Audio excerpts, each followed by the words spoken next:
Sir मो ना चंदन कुमार नायक गोष्ठी शिक्षा अधिकारी जयपुर। प्रथमतः है सर आम सर्कुलेट करूँ कि समस्त स्कूल कॉलेज पिला छुट्टी अच्छे टीचर मैंने आसवे जेहेतु बात्यार संभाव्य परिस्थिति को लक्ष्य करके जितेबाला नीड पड़ो से स्कूल कॉलेज गुड़िक आमर आश्रयस्थली भाव में रहीपर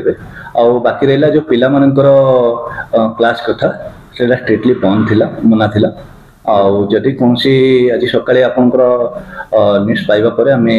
कंटाक्ट करूँ से मैंने कहले आम हॉस्टल पिला डाकी बोली बट जिते आम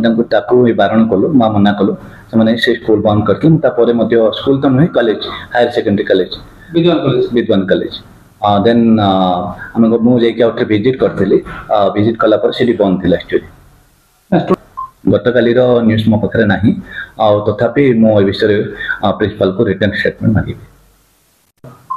नहीं सर जी भी हूँ जो कॉलेज भी हो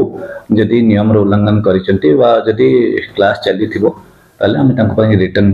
तदंत करूँ रिटर्न स्टेटमेंट मांगू कौन से क्लास करते जदि इनकेस से